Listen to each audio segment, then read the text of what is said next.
Hi hello welcome to my channel. ఈరోజు నేను home made badusha and sweet puri and sweet biscuits తయారు చేయబోతున్నానండి. Only ఒక పిండితో 3 రకాల స్వీట్స్ తయారు చేస్తున్నాను. చూడండి, ఇక్కడ ఒక కప్పుతో నేను ఒక 1 కప్పే తీసుకున్నాను. బాదుషా కోసం పిండి అయితే మనం కలుపుకుందాం.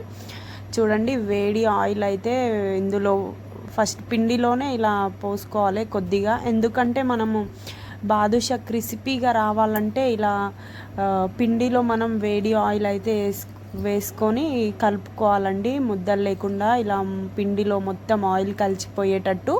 ఆ తర్వాత మనం మంచిగా అంత ఉండలు లేకుండా పిండి మొత్తం ఆయిల్ మొత్తం పిండిలో కలిసిపోయేలాగా మొత్తం మంచిగా కలుపుకోవాలి. ఆ తర్వాత అయితే వాటర్ వేసుకొని కొద్ది కొద్దిగా మనము కలుపుకోవాలి. పిండిలాగా, చపాతీ పిండిలాగా ఇలా మరీ లూజ్ ఉండొద్దు, మరీ గట్టిగా ఉండొద్దు అండి. చూడండి, ఇలా కలుపుకున్నా. నేనైతే కొద్ది కొద్దిగా చేయి మీద ఆయిల్ అప్లై చేసుకొని ఇలా ఒత్తుకున్నాను. ఆ తర్వాత అయితే స్మూత్గా అయిన తర్వాత 5 మినిట్స్ తర్వాత బాదుషాలు అయితే ఇలా మనం ఒత్తుకోవాలి చేయితోని. ఇలా మీడియం సైజ్ అయితే తీసుకున్నాను. నేను ఎక్కువ చేయలేదండి బాదుషాలు. మా ఇంట్లో స్వీట్స్ ఎవరు ఎక్కువ తినరు, నేను తప్ప. మా బాబు కూడా తినడు. ఇలా నేను కొన్నే తీసుకున్నా, అందుకే కొన్ని చేసుకుందామని చేసుకున్నాను కొన్నే. అండ్ ఆ తర్వాత ఒక మందపాటి గిన్నెలో కడాయిలో ఆయిల్ వేసుకొని ఇలా మనం చేసుకున్న బాదుషాలన్నీ ఇలా లో ఫ్లేమ్ పెట్టుకొని బాదుషాలు ఇలా ఆయిల్లో వదలాలండి. తర్వాత అవి స్లోగా ఇలా మీడియం ఫ్లేమ్లోనే అవి గోల్డెన్ బ్రౌన్ కలర్లో వస్తాయి. ఇలా మనమైతే వేసుకోవాలి. నేనైతే అన్నీ ఒకటేసారి వేసుకున్నాను, తక్కువే ఉన్నాయి కదా అనేసి. మళ్ళీ 2 టైమ్స్ ఎందుకనేసి 1 టైమే వేసుకున్నా అన్నీ. తర్వాత కొద్దిసేపు అయినాక ఇలా కొంచెం తిప్పుకున్నానండి. చూడండి, ఇలా లో ఫ్లేమ్లోనే చాలాసేపు మనం ఉంచుకోవాలి బాదుషాని అయితే. అప్పుడప్పుడే తిప్పొద్దు, ఇలా కలర్ కూడా రాదు అప్పుడే. చూడండి, తర్వాత అయితే ఇలా మనం వేసుకున్న బాదుషాలు ఇంకా ఇది గోల్డెన్ బ్రౌన్ కలర్లో కూడా రాలేదు ఇంకా. తర్వాత ఇలా నేనైతే వేసుకున్నాను. నా బాదుషా ఎలా ఉందో కామెంట్ చేయండి. అండ్ మీరు ఎప్పుడన్నా ట్రై చేశారా? చేయకపోతే చూడండి నా వీడియో. అండ్ నచ్చితే లైక్ చేయండి అండ్ సబ్స్క్రైబ్ చేయడం మర్చిపోకండి. చూడండి, బాదుషాలు ఇలా క్రిస్పీగా ఆయిల్లో అయితే లో ఫ్లేమ్లోనే అవుతున్నాయి. ఆ తర్వాత నేను అప్పటిలోగా పాకం అయితే రెడీ చేసుకుందాం.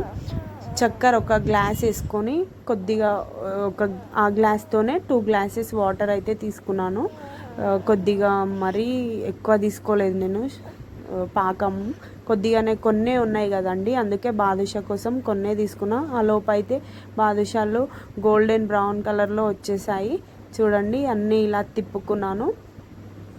మంచిగా లో ఫ్లేమ్లోనే మంచిగా ఉడికినాయి అన్నమాట అవి. ఎందుకంటే అవి లోపల కూడా మంచిగా ఉడుకుతాయి అన్నమాట. మెత్తగా ఉండకుండా, లోపల పిండి ఉండకుండా మంచిగా క్రిస్పీగా అవుతాయి. లో ఫ్లేమ్లోనే మనం పెట్టుకోవాలి బాదుషాని.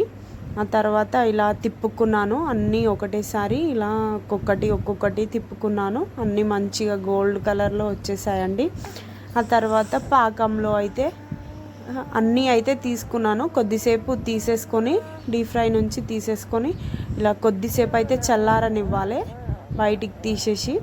అప్పుడప్పుడే వేడి వేసేస్తే పాకంలో బాగుండదు కదండి, అంటే కొంచెం మెత్తగా అయిపోతుంది అన్నమాట. అవి చల్లారాక మనం పాకంలో వేసేయాలి. చూడండి, బాదుషా అయితే సింపుల్గా రెడీ అయిపోయాయి. హోమ్ మేడ్ బాదుషా మనం బయట తీసుకుంటాం కదండి, అవి ఎట్లుంటాయి చూడండి. ఆ డబ్బులతోనే మనం ఇంట్లోనే చేసుకోవచ్చు. ఆ తర్వాతనే మనం ఇంకో రెసిపీ చేస్తున్నాను. చూడండి, అదే కప్పుతో 2 కప్స్ ఇలా మైదా పిండి తీసుకున్నాను. మైదా పిండితోనే బాదుషా కూడా వేసినానండి. మైదా పిండిలో మనం కొద్దిగా చక్కెర వేసుకోవాలి. ఇది నేను స్వీట్ పూరి చేస్తున్నాను. Sweet puri and sweet biscuits. ఆ కప్పుతోనే ఒక గ్లాస్ పాలు తీసుకున్నాను. పాలు అందులో కలుపుకొని కొద్దిగా వాటర్ కూడా కలిపేసుకొని మంచిగా ఒత్తుకున్నాను పిండి అయితే. ఇది కూడా కొంచెం గట్టిగానే చపాతి పిండి లాగానే కలుపుకోవాలి మొత్తం. ఆ తర్వాత నేను ఇలా మొత్తం కలిపేసుకున్న తర్వాత 2 టైప్స్ అయితే చేశాను నేను. మరి మా పిల్లలు తింటారనేసి స్నాక్స్ లాగా sweet biscuits and sweet puri లాగా కొద్దిగానే చక్కెర వేసి ఇలా పాలతో ఇలా ఒత్తుకున్నానండి పిండిని. ఆ తర్వాత ఈ పిండిని ఇలా మనం ఎంత సైజ్ తీసుకోవాలంటే ఆ సైజులో తీసుకొని ఇలా చపాతీ పీట మీద ఇలా రోల్ చేసుకోవాలి సర్కిల్గా.